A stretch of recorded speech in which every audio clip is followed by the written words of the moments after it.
Hello everyone, this is Ravi Jha. आप सभी का स्वागत है आपके खुद के चैनल टारगेट फॉर आईक्यू में। जैसा कि हम सभी जान रहे हैं कि अभी हाल ही में झारखंड लोक सेवा आयोग के द्वारा पीसीएसजे की वैकेंसी को आउट किया जा चुका है और उसके अंदर फॉर्म भरने की जो लास्ट डेट थी वो डेट भी आपकी बीत गई है।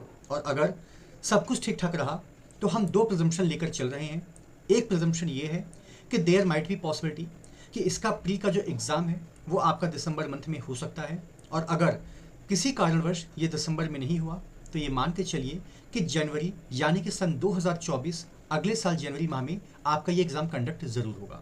अब देखा जाए तो इस वक्त हम लोग अक्टूबर के मिड के आसपास लगभग ऑलमोस्ट आ चुके हैं और अभी कोई बहुत ज़्यादा वक्त भी नहीं बीता है। हमारे पास अभी भी अगर हम देखें तो 2 महीने का पर्याप्त वक्त है। तो एक बार फिर से वक्त आ चुका है कि क्यों ना हम एक बार झारखंड पीसीएसजे के एग्ज़ाम के सिलेबस को रिवाइज़ कर लें।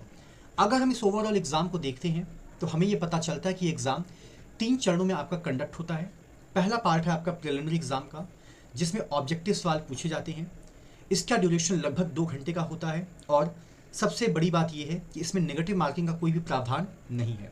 एक ही आपका पेपर होगा। इस पेपर में आपके जनरल इंग्लिश, आपके लॉ के जो भी 5 सब्जेक्ट हैं वो, और एक पेपर आपका और होता है दैट इज़ कॉल्ड आपका जीके एंड जीएस। उसके बाद जब हम मेंस एग्ज़ाम की बात करते हैं तो इसका नेचर डिस्क्रिप्टिव टाइप का होता है। इस पेपर को लगभग 4 अलग अलग पार्ट में डिवाइड किया गया है, जिनमें 3 पार्ट प्योरली आपका डेडिकेटेड है आपके लॉ सब्जेक्ट के लिए, जिसमें अगर मैं देखूं तो हमें लगभग 15 लॉ के सब्जेक्ट पढ़ने का मौका मिलता है। और जो तीसरा पार्ट है वो आपका वाइवा प्रोसेस की बात करता है, जिसको कि हम लोग पर्सनल इंटरव्यू के नाम से भी जानते हैं। अब यहाँ पे अगर हम प्रिलिमिनरी एग्जामिनेशन के सिलेबस को देखते हैं तो इसके अंदर आपकी सामान्य इंग्लिश आएगी, उसके अलावा आपका जनरल नॉलेज आएगा जिसमें आपका करंट अफेयर्स भी शामिल किया जाएगा। उसके बाद इसके अंदर आप सीपीसी यानी कि the code of civil procedure, CrPC यानी कि the code of criminal procedure, भारतीय साक्ष्य अधिनियम, कॉन्ट्रैक्ट एक्ट और आपका इंडियन पिनल कोड। अगर हम इस पूरे के पूरे प्रिलिमिनरी एग्जाम की बात करें तो इसका जो ड्यूरेशन है वो ओवरऑल आपका 2 घंटे का है। इसके अंदर लगभग 100 सवाल आपसे पूछे जाएंगे और कोई भी नेगेटिव मार्किंग नहीं है। यानी कि यहाँ पर अलग से आपको कोई पेपर जीके जीएस या लैंग्वेज का अलग से देखने को नहीं मिलेगा। ये सारे पेपर एक में ही आपको कंबाइंड देखने को मिलते हैं। लेकिन जब हम इसके मेंस एग्ज़ाम को लेकर बात करते हैं तो आपको जानकारी होनी चाहिए कि इसका मेंस का जो एग्ज़ाम है वो आपका 4 अलग अलग पेपर में डिवाइड है। हर पेपर के लिए आयोग की तरफ से 100 नंबर फिक्स किए गए हैं। इसके अंदर आमतौर पर जो आपको समयावधि दी जाती है वो 3 घंटे की दी जाती है। अगर हम पेपर 1 को देखें तो पेपर 1 के अंदर आपका प्रोसीजरल लॉ है, जिसमें आपको CPC, CrPC, IPC, Indian evidence act और उसके साथ ही साथ आपको लिमिटेशन एक्ट पढ़ने का भी मौका मिलता है। ये पेपर भी जाहिर सी बात है आपका 100 नंबर का होगा और इसके अंदर जो ड्यूरेशन होगा वो होता है आपका 3 घंटे का। उसके बाद अगर हम पेपर 2 की बात करते हैं तो आप इसको एक प्रकार से कॉमर्शियल लॉ मिनी कह सकते हैं, जिसके अंदर आपको contract act, sales of goods act, negotiable instrument act, arbitration and conciliation और अपार्ट फ्रॉम दैट आपको टीपीए भी पढ़ने को मिलेगा। उसके बाद अगर हम बात करें पेपर 3 की तो इसके अंदर पहला सब्जेक्ट आपका फैमिली लॉ है, जिसके अंदर आपका हिंदू एज वेल एज मुस्लिम दोनों लॉ आपकी कंबाइंड है। उसके बाद अगर हम लोग बात करते हैं तो रेंट कंट्रोल लॉ आपको यहाँ पर पढ़ने का मौका मिलता है। अपार्ट फ्रॉम दैट एसआरए, जिसको कि स्पेसिफिक रिलीफ एक्ट के नाम से जाना जाता है, और साथ ही साथ ज्यूरिस्प्रूडेंस, जो कि एक रेयर सब्जेक्ट आपको पता चलेगा।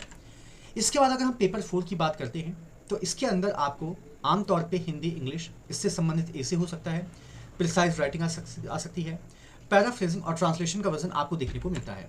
और इन सारी चीज़ों को ध्यान में रखते हुए फिलहाल हाल ही में टारगेट फॉर आईक्यू पे ऑलरेडी एक बैच आपका प्रिलिमिनरी एग्जामिनेशन के पॉइंट ऑफ व्यू से चल रहा है, जिसके अंदर खुद मेरे द्वारा यानी कि रवि झा के द्वारा 5 में से ऑलमोस्ट 4 सब्जेक्ट को कवर किया जा चुका है। एक सब्जेक्ट हमारा और पेंडिंग है।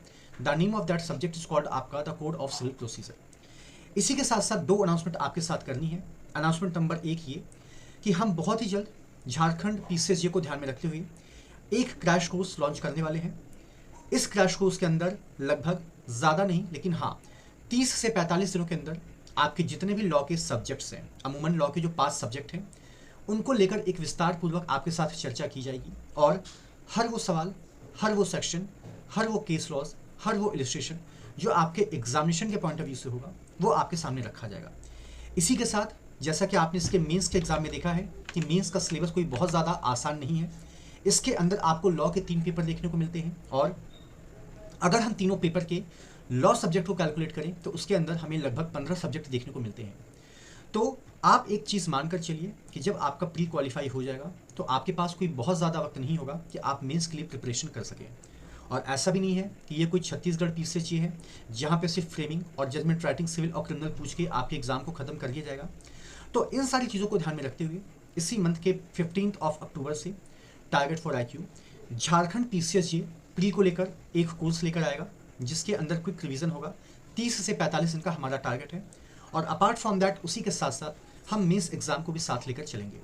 अब यहाँ पर कई लोगों का सवाल ये आ सकता है कि सर अभी तो प्री का एग्ज़ाम ही नहीं हुआ है और प्री का रिजल्ट आएगा नहीं आएगा, क्या उसका परिणाम होगा, नोबडी नोज़। लेकिन सवाल ये है कि अगर प्री का रिजल्ट आता है और अगर वो पॉजिटिव रिजल्ट होता है तो क्या वाकई में आयोग आपको इतना वक्त देगा कि आप अपनी पूरी प्रिपरेशन को कर सकें? तो अगर आप चाहें तो आप इस मेंस के बैच में ज्वाइन हो सकते हैं। इसका सबसे बड़ा प्लस पॉइंट ये है कि इसमें अमूमन हम 4 से 5 महीने का वक्त लेंगे जिसके अंदर ऑलमोस्ट आपके 15 के 15 सब्जेक्ट को कंप्लीट कराया जाएगा। और संयोग से इसका जो सब्जेक्ट ऑफ कॉम्बिनेशन है अगर आप उसको देखते हैं तो इसके अंदर जितने भी सब्जेक्ट्स हैं वो ऑलमोस्ट आपको यूपी में भी देखने को मिलेंगे, ऑलमोस्ट आपको बिहार में भी देखने को मिलेंगे। तो आप ये नहीं कह सकते हैं कि ये बैच आपके लिए वर्थ इट नहीं होगा। हालांकि समय कम मिलता है आयोग की तरफ से और उन्हीं सारी चीज़ों को ध्यान में रखते हुए कई बार हमें समय से पहले ही बैच को लेकर चर्चा करने की ज़रूरत होती है। तो अगर आप इस बैच को ज्वाइन करना चाहते हैं तो टारगेट फॉर IQ के ऑफिशियल नंबर 7500110314 पे आप कॉल या मैसेज करके आप एनरोलमेंट प्रोसीजर के बारे में जान सकते हैं। आप सभी का हमारे साथ जुड़े रहने के लिए आपका तहे दिल से